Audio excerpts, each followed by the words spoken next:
Hey there, it's Sam.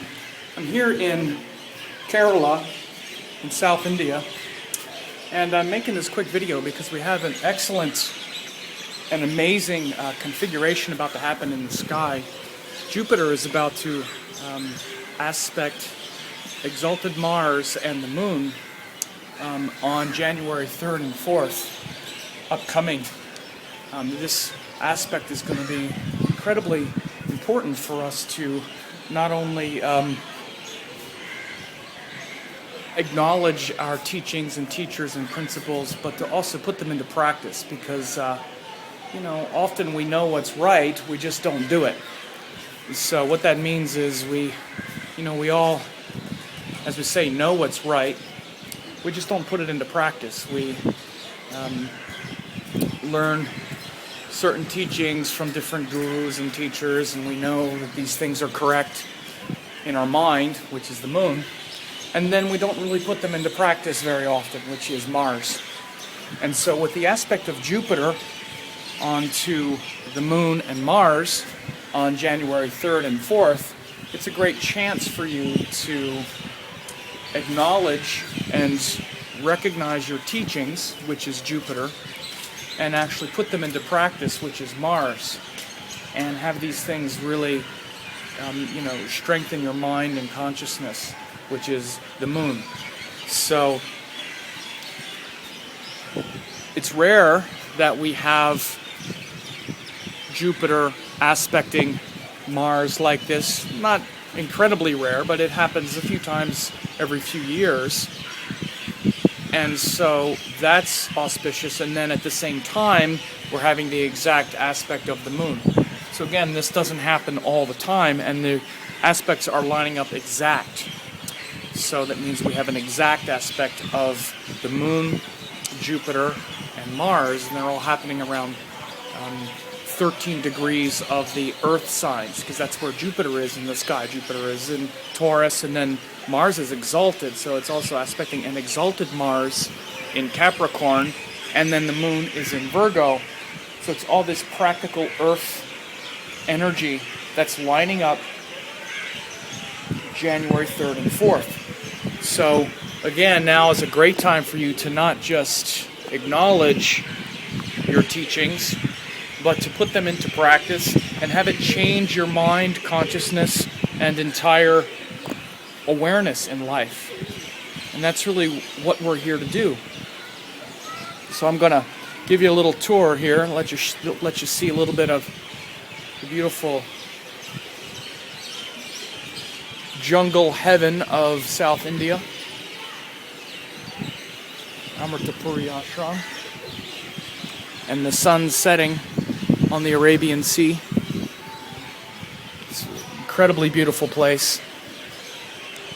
And I'm lucky to be here now, and this is a great place for me to put these wonderful teachings into practice as well. And I hope you're having a great New Year wherever you are. I meant to send something out on the New Year, but it's a lot that happens when you get into the ashram of your guru, and days go by, and it's also it's been really hot here. And a lot of changes and a lot of things going on. But I recognize and realize that there's so much happening now, and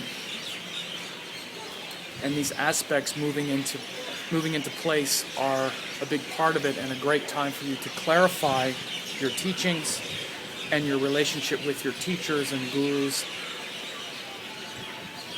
and then not only recognize the teachings and say, oh, I believe in that, because that's what we have here. Jupiter is not just our teachings, but the things we believe in, and those beliefs give us a sense of hope and purpose and meaning to our life. But we can really fall under the illusion that just believing in something is actually doing something about it, when in fact it's not just enough to believe in something, we have to actually put it into practice. That's when we have remarkable spiritual progress, is when we also put into practice what we believe in. And that's what Mars is about. Mars is about walking the talk. And when we don't put into practice what we believe in, we get frustrated. and we start arguing with others about it. So Mars is the strength, Mars is the power, and he gives us the strength to actually put our beliefs into practice. And the reason we don't do it most of the time is because it requires sacrifice. It's hard. It's harder to do it because it means we have to deprive ourselves of a certain amount of pleasure and comfort, which is the Venus principle. It means we have to get up earlier. We have to do things like yoga, which everybody says, oh, yoga is great. Yeah, but yoga is also difficult. It requires sacrifice. You know, eating the right amount of food, only eating the right kind of food, and waking up early, and all of those routines takes a lot of discipline and the willingness to sacrifice. So the way I put it is, Mars gives us the willingness to sacrifice for our principles. When he's strong, we're able to do it, and when he's not, we make others suffer for our principles. So either we're suffering for our principles or others are in the form of our arguments. And so the moon is where we can really have that awareness, that consciousness enter our mind. So this aspect between Jupiter, moon, and Mars brings together those three important qualities of life. And they're from the camp of planets called the Devas. Jupiter, Moon, Mars, and the Sun are the Devas, and then Mercury, Venus, and Saturn are what are called the Asuras, or the more worldly energies. So anyway, I hope this was helpful. I'll give you one more quick tour. Kerala. The beautiful paradise of the Kerala ashram here, Amritapuri ashram, South India. Beautiful jungles, you hear all the birds. You can see all the birds flying around. It's really awesome to be up in this building, and it's like you're higher than the birds, so you get to watch them playing in the trees and flying all over the place. It's kind of surreal.